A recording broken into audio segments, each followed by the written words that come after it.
What's up, everybody? Welcome to Podcast Now. I'm Alex, and in this video, I want to talk about the opening 2 hours of God of War Ragnarok. I thought it would be kind of fun maybe to break down different segments of this game and what I think about it, and I want to kind of give each a theme. And so for this, I really think this is kind of the model for how games should do openings. I think the opening 2 hours of this game is phenomenal. Now, as of the time I'm recording this, this is the only section of the game I've played, so I am going to spoil it, I'm going to talk about it, but I don't know anything that comes after it, so I won't be checking the comments and whatnot. But let's get into it, because again, I really think how this game opens, and that it just throws thing after thing after thing at you, but does it all in different ways. I love it. I think this is one, I don't want to say like this is the greatest opening of any game of all time, that kind of maybe exaggerating kind of speech, maybe not to some people, but I do think this is up there. I think this is kind of the model of how you get back into a game. So this game gives you pretty much everything that you'd want it to give you in the opening 2 hours. It's got the high action, right? You have multiple boss fights, easily more than the first game. Multiple boss fights, whether it be, facing Thor or kind of a mini thing with Freya, but it's very cinematic, right? It's on rails, it's moving. You have those kind of things. And then you also have just enemies and some of the mini bosses in this game. And you have all of that. I think you have maybe 4 or 5 of these fights within the first 2 hours. You also have incredibly big scenes. Obviously, the opening scene, just kind of seeing Atreus and Kratos back again. Again, Freya's thing is kind of a cutscene, in and of its own. You have the Thor and Odin thing, which is like, oh dear Jesus, they're just jumping right into it. And again, kind of cinematic in terms of fighting Thor, very Baldur-esque. You have Brock and Sindri kind of re-entering the picture, right? So you have a little bit of lightheartedness, you have some humor, you have some different locations right off the bat, right? Jumping realms within the first maybe hour and a half of the game, you're in a different realm. And I think honestly that's very impressive, considering they still want to kind of teach you how to play the game. Like, what's funny about it is throughout it, they're still learning. You're still learning in the tutorial. They're adding things, and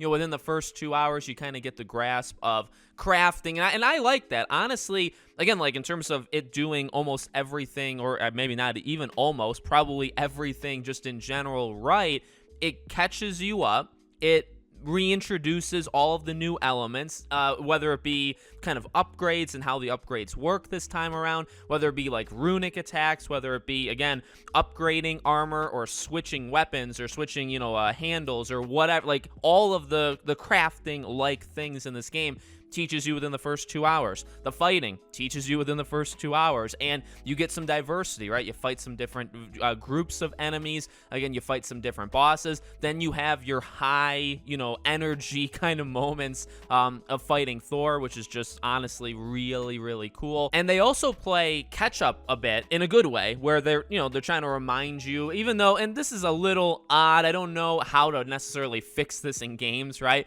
But like, you have the, in the main menu, you could rewatch, like they'll recap God of War 2018. And I didn't do that because I literally just replayed it like a month ago. So I remember everything. And then going into the base game, they still kind of remind you, throughout the first 2 hours, whether it be mainly Mimir or actually a lot of it is Atreus, they kind of catch you up on what has already happened. But ultimately, it makes sense that these characters would still be talking about these things. And one of the scenes, like Thor's is phenomenal and Freya's thing is phenomenal. And there's several cutscenes. Just having even Kratos kind of give a smile to Atreus is like when he's carrying the deer and he puts the deer for the wolves to eat. It's like, I don't know, Kratos doesn't smile too often, but I buy that he would smile, in that moment when he was walking away. So they have some really, really great moments. One of my favorite moments is when they are searching for Tyr. So again, this is spoilers, but it's still within the first 2 hours. And Atreus kind of does, again, like a recap thing / predicting the future, like telling people how Ragnarok kind of works, like what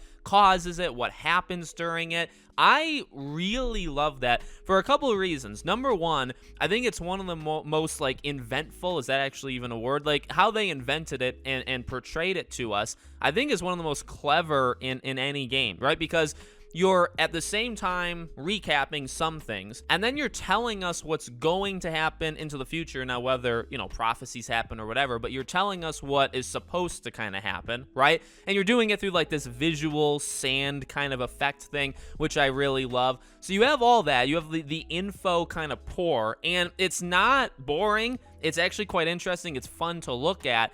And I told my wife, I was like, that's one of the best loading screens I've ever seen in my life because, yes, the game does a lot of loading, right? You're in the realm between, and, when you're transferring, like the loading screen, basically. And I'm fine with it. Overall, I don't really mind it. But honestly, I would take this kind of jump or stretch to say this, like that scene when he's going over, Atreus is going over how Ragnarok works. I mean, that kind of also is a loading screen, right? It's empty. It's just a couple effects. And then, you're seeing like images, and then you back out and you're back into the world. So I continue. Now, I don't know if that continues, right? Again, like this is only 2 hours. I don't know how the rest of the game goes. The game could be spectacular and keep getting better as these hours go. It could get worse. It could go back and forth. But I'm just really impressed with how they came up with that idea, because it serves, I really do. I assume it serves multiple purposes. It's a recap of sorts. It's a kind of catching you up on all of the lore, because not everybody knows. In fact, I didn't really know until I really,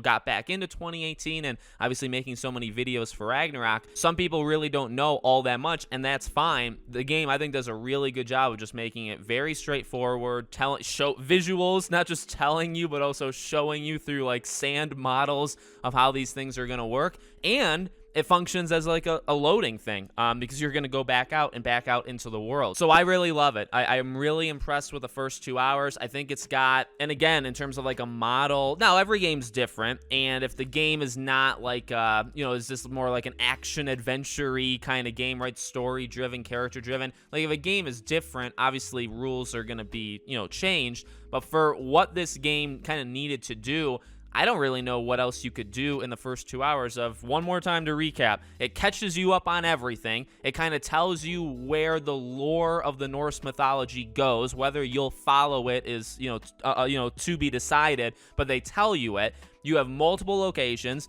You have multiple boss fights, including a gigantic one with Thor. You have cinematic scenes. You have emotional scenes with Atreus, just Atreus. You have emotional scenes with Kratos and Atreus. You have returning characters, so you got a little bit of comedy, because you have Sindri, Brock, even Mimir. It's got like everything, and you get your weapons back kind of immediately. You feel powerful, and you'll get more and more powerful as the game goes on, but you don't start as like a complete weakling.